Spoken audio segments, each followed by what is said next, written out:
Assalamualaikum warahmatullahi wabarakatuh. Alhamdulillahi rabbil alamin. Assalatu wassalamu ala asyrafil anbiya'i wal mursalin wa ala alihi wa ashabihi ajmain. Para pemirsa yang dimuliakan Allah, setiap Ramadan datang kita selalu menyambutnya dengan kalimat marhaban ya Ramadan. Artinya selamat datang wahai bulan Ramadan. Kata marhaban secara harfiah berasal dari kata rohaba yang berarti lapang. Ketika kita mengatakan marhaban, maka kita mengatakan engkau datang, hati saya terasa lapang. Itu artinya setiap Ramadan datang, kita seharusnya bergembira. Karena itulah kita mengucapkan dada saya, hati saya terasa lapang saat Anda datang. Wajar Nabi mengatakan, jikalau tahulah umatku betapa hebatnya Ramadan ini, niscaya mereka akan merindukan dan menginginkan Ramadan itu sepanjang tahun. Kenapa kita bergembira dengan datangnya Ramadan? Karena Ramadan ini adalah hadiah dan bonus istimewa yang diberikan Allah kepada umat Nabi Muhammad. Kenapa Ramadan menjadi bonus? Salah satunya perhatikan firman Allah surat Al-Ankabut ayat yang ke-14. Walaqad arsalna Nuhan ila qaumihi falabisa fihim alfa sanatin illa khamsina am. Nabi Nuh dan umatnya, kata Allah, diberikan usia yang panjang, yang hidup mereka rata-rata 950 tahun. Umat-umat yang lalu oleh Allah diberikan usia yang panjang, bahkan ada yang sampai 1000 tahun, seperti yang pernah diberikan Allah kepada umat Nabi Nuh. Sementara umat Nabi Muhammad, kata Nabi, baina sittin wa sab'in, antara 60 sampai 70 saja, dan teramat sedikit yang bisa melewati batas 70 tahun. Itu artinya secara kuantitas amal kita dibandingkan dengan umat-umat yang lalu itu jauh lebih sedikit dan lebih minim.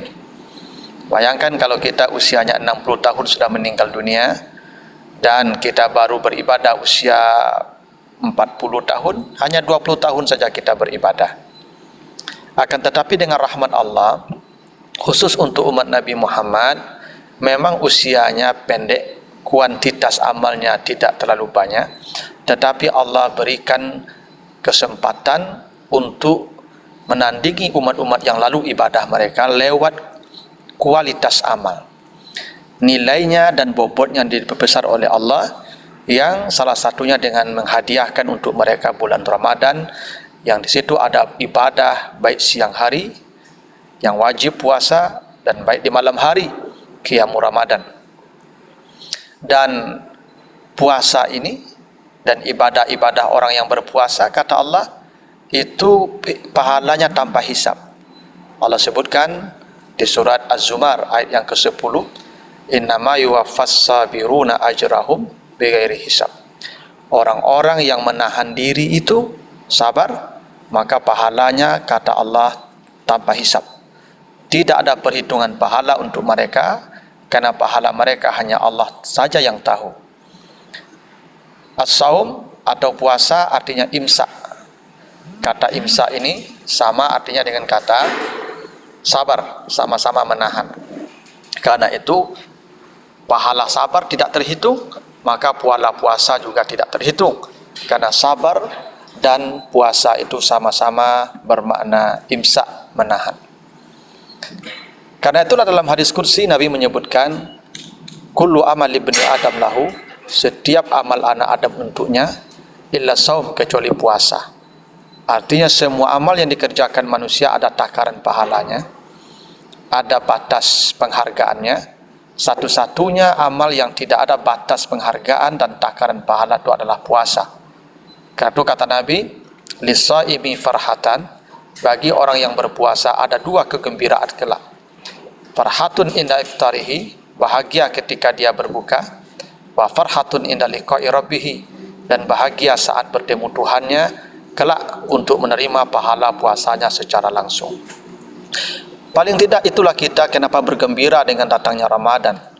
Belum lagi di malam hari Allah menyediakan satu masa yang disebut dengan Lailatul Qadar, yang kalau kita beribadah di malam itu, kata Allah, khairun min alfi syahrin, nilainya, bobotnya lebih dari ibadah 1000 bulan.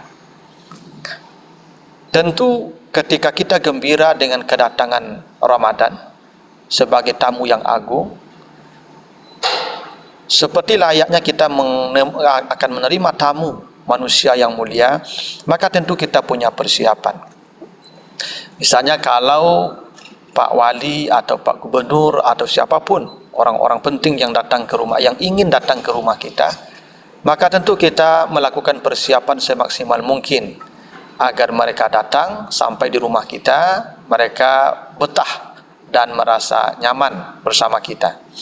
Tentu hal yang pertama kita lakukan adalah membersihkan rumah kita. Disapu rumahnya, diganti karpetnya, halamannya disapu, sampah-sampah diangkat, sehingga tamu kita merasa nyaman masuk ke rumah kita. Setelah dibersihkan, maka kalau perlu dihias, dan yang paling penting tentu kita siapkan menunya, menu terbaik yang kita siapkan agar tamu kita merasa nikmat dan bahagia ketika berada di rumah kita. Begitulah kira-kira analoginya ketika Ramadan datang, kita juga harus menyambutnya. Itulah yang disebut oleh Nabi dalam hadis yang sahih, man shama ramadhana imanan wa ihtisaban ghufira lahu ma taqaddama min dzanbi. Siapa yang melakukan ibadah Ramadan, baik itu siam di siang hari maupun qiyam di malam hari, maka dengan dasar iman dan perhitungan, maka semua dosa-dosanya akan diampuni oleh Allah. Ada dua syarat yang disebutkan oleh Nabi, seseorang itu akan mendapat pengampunan dosa sesuai dengan tujuan Ramadan ini dikirimkan oleh Allah untuk kita. Pertama adalah iman, yang kedua adalah ihtisab atau perhitungan. Paling tidak dua hal inilah yang akan kita persiapkan ketika Ramadan datang. Pertama, persiapan iman. Kita sambut Ramadan ini dengan iman yang baru, dan karena itulah Allah ketika hendak memerintahkan puasa, maka yang dipanggil adalah iman. Ya ayyuhallazina amanu kutiba alaikumusiyam. Iman ini kadang dia bisa rusak, kadang dia bisa bahkan habis, hilang dan binasa. Apa yang merusak keimanan seseorang? Yang merusak keimanan itu adalah dosa, baik dosa kepada Allah maupun dosa kepada sesama manusia. Itulah kata Nabi, dan itulah kata Nabi dalam sebuah hadisnya, la yasriku sarik hina yasrik wa huwa mu'min. Seseorang pencuri tidak akan mencuri ketika dia beriman. Artinya seseorang ketika dia beriman, tak mungkin dia melakukan pelanggaran terhadap aturan Allah. La yazni azani hina yazni wa huwa mu'minun. Seseorang tidak akan berzina ketika dia berzina jika dia seorang beriman ketika itu. Artinya ketika seseorang berbuat maksiat kepada Allah, maka ketika itu imannya tergerus, imannya berkurang, bahkan imannya rusak. Semakin banyak dosa kita kerjakan kepada Allah, maka semakin rusak dan semakin menipislah keimanan seseorang. Tidak mungkin seseorang yang beriman tebal, yang beriman sempurna akan melakukan kemaksiatan kepada Allah. Karena itulah sebelum Ramadan datang, kita perbanyak bertaubat kepada Allah dalam rangka memperbaharui iman kita kepada Allah. Karena itulah Rasulullah diriwayatkan tidak pernah Nabi banyak melakukan puasa selain di bulan Ramadan, itu adalah di bulan Sya'ban. Bahkan kata Aisyah, Nabi itu bulan Sya'ban puasa terkadang sebulan penuh. Di samping pemanasan menghadapi Ramadan, tujuannya adalah memperbaharui iman. Karena setiap kita menahan makan dan minum, maka setiap kali itu pula dosa kita akan dikurangi oleh Allah. Semakin berat itu puasa, menahan haus dan lapar, semakin banyak dosa digugurkan oleh Allah. Karena itulah sebelum Ramadan datang, itu Nabi banyak melaksanakan puasa di bulan Sya'ban. Karena itu persiapan kita dalam rangka memperbaharui iman, maka perbanyaklah bertaubat kepada Allah jika dosa itu terkait dengan Allah. Yang merusak iman kedua adalah dosa dengan manusia. Karena itulah misalnya kata Nabi, "Man kana yu'minu billahi wa bil yaumil akhir falyukrim jarah." Siapa yang beriman kepada Allah dan hari yang akhir, maka hendaklah dia berbuat baik, memuliakan tetangganya. Artinya jika seseorang tidak nyaman tetangganya dengan dirinya, itu petanda imannya sedang bermasalah. Bila seseorang mengganggu orang lain, maka imannya sedang bermasalah. Itu kenapa dalam hadis lain juga disebutkan Nabi, "Man kana yu'minu billahi wa bil yaumil akhir falyakul khairan aw liyasmut." Siapa yang beriman kepada Allah dan hari yang akhir, maka hendaklah berkata yang baik. Jangan ucapannya menyakiti hati orang lain. Jika dia tidak mampu berkata yang baik, maka lebih baik dia diam. Karena diam itu akan menyelamatkan dirinya dan juga menyelamatkan dari orang lain dari sakit lidahnya. Kenapa Allah kaitkan perkataan yang baik dengan iman, dengan hari yang akhir dan Allah dan hari yang akhir? Ini menunjukkan bahwa semakin kita banyak bermasalah dengan manusia, menunjukkan iman kita semakin kurang, semakin menipis. Itulah kata Nabi, seseorang tidak akan beriman man la ya'man jarahu bawaikuhu, yang tidak nyaman orang lain bersamanya. Itulah kenapa kata iman berasal dari kata aman. Orang yang beriman akan mendatangkan rasa aman bagi orang lain. Orang yang beriman akan menciptakan suasana aman dimanapun dia tinggal dan berada. Maka semakin baik kualitas iman seseorang, maka semakin nyaman orang lain bersamanya. Dan itu pula lah kata amanah akan berasal dari kata iman dan aman itu, bahwa kejujuran hanya ada bagi orang yang beriman. Sulit rasanya logika menerima ada orang tidak beriman tapi jujur. Kalaupun ada, itu sebuah ungkapan yang mungkin hanya pemanis di lidah saja. Tidak mungkin rasanya orang tidak beriman itu jujur, karena kata amanah itu berasal dari kata iman. Itulah kenapa ketika Allah memanggil kita berpuasa, maka yang dipanggil itu orang beriman. Ya ayyuhallazina amanu, hai orang-orang yang beriman. Kenapa? Karena puasa itu akan melahirkan orang-orang yang amanah. Puasa akan melahirkan orang-orang yang jujur dan berintegritas. Coba perhatikan puasa. Jangankan milik orang lain, kalau kita pulang ke rumah kita, tidak ada satu orang pun di rumah, kecuali kita sendiri. Makanan tersedia banyak di rumah. Kita bisa makan sepuasnya tanpa sepengetahuan orang lain. Tinggal kita kunci rumah kita, sehingga tidak ada satupun orang yang bisa melihat kita makan dan minum. Tetapi kenapa kita tidak melakukan hal yang demikian? Karena kita diajar dengan berpuasa itu bersifat amanah. Sekalipun Allah tidak melihat, tapi Allah pasti melihat kita. Karena itulah puasa ini disebut sebagai ibadah antara hamba dengan Tuhannya. Sebab kalau kita salat, banyak orang yang melihat kita salat. Kalau kita berzakat, banyak orang yang tahu kita berzakat. Minimal penerima zakat tahu bahwa kita berzakat. Kalau kita haji, mungkin sedunia orang tahu kita haji. Tapi kalau kita berpuasa, tidak ada yang tahu bahwa kita berpuasa kecuali hanya Allah dan kita yang berpuasa. Karena puasa akan melahirkan orang-orang yang berintegritas. Puasa akan melahirkan orang-orang yang amanah, orang yang beriman. Karena itu mustahil seseorang ketika Ramadan berakhir kemudian dia tidak bisa menjadi manusia yang amanah dan jujur, karena puasa selama ini mendidik dia bersikap jujur dan amanah. Itulah wajar Nabi mengatakan kam min shaimin, betapa banyaknya orang yang berpuasa, laisa lahu min siyamihi, tidak ada hasil puasa yang dia dapatkan ilal ju' wal atash, kecuali rasa haus dan lapar semata. Kenapa? Karena puasanya gagal membentuk dirinya menjadi manusia yang berkualitas. Yang kedua, persiapan kita adalah ihtisaban, perhitungan. Perhitungan itu artinya ilmu. Seseorang melakukan ibadah, apapun ibadah yang dia kerjakan, mestilah atas dasar ilmu. Karena itulah kata Allah, yarfa'illahu allazina amanu minkum wallazina utul ilma darajat. Seorang yang beribadah dengan ilmu dan orang yang beribadah tanpa ilmu, karena nanti di akhirat Allah tidak akan menghargai dengan harga yang sama, pasti harganya berbeda. Di surah Al-Maidah ayat yang ketiga, bahkan anjing pun kata Allah, kalau anjingnya berilmu, maka dia kalau pulang membawa binatang mati, maka boleh dimakan, karena halal, karena dia punya ilmu. Tapi kalau anjingnya tidak berilmu, maka binatang mati yang dibawa pulang itu adalah bangkai dan tidak boleh dimakan. Kenapa? Karena ilmu yang membedakan nilai dua makhluk itu.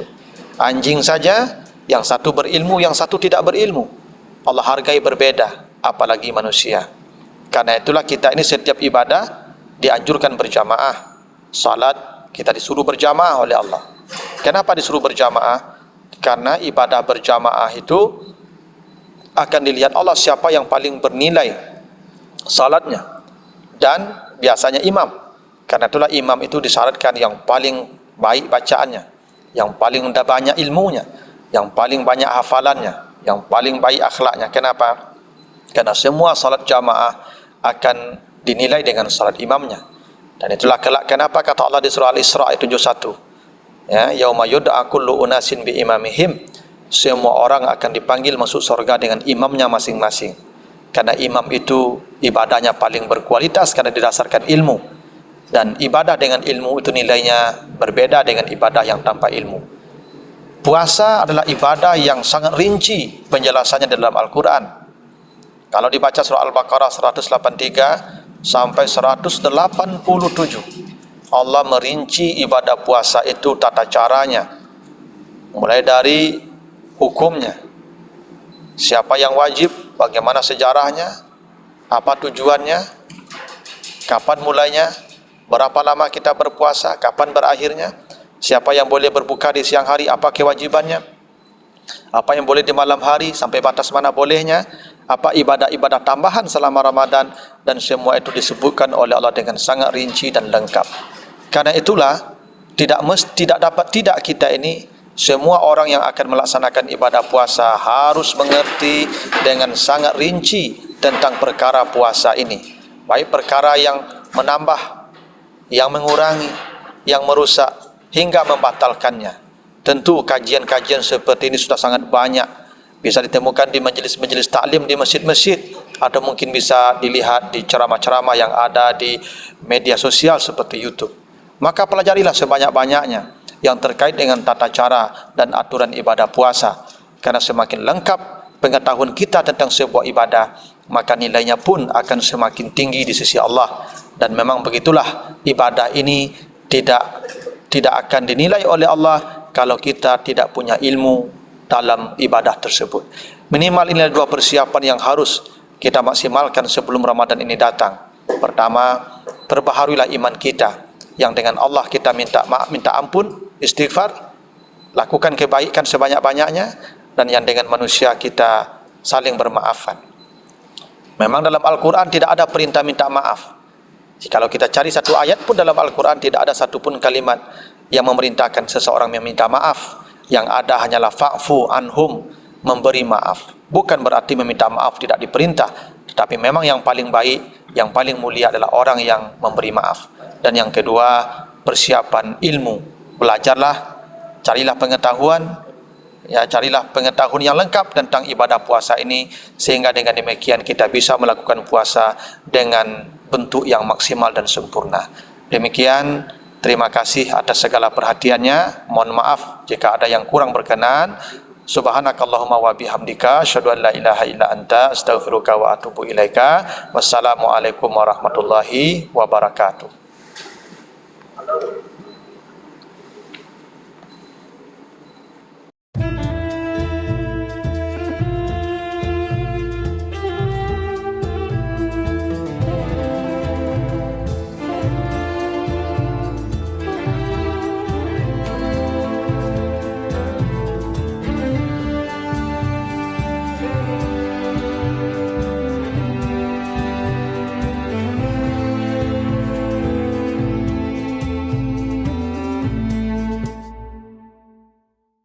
Assalamualaikum warahmatullahi wabarakatuh.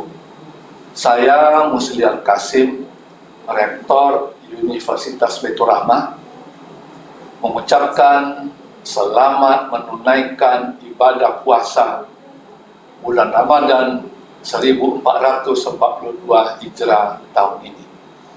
Mari kita jadikan pandemi COVID-19 ini untuk meningkatkan keimanan kita dan ketakwaan kita. Mudah-mudahan dengan berpuasa kita bisa meningkat imunitas kita sehingga kita bisa terbebas dari pandemi, sehingga kita bisa melakukan aktivitas seperti biasa. Selamat menunaikan ibadah puasa dan selamat berbuka bagi kita bersama-sama.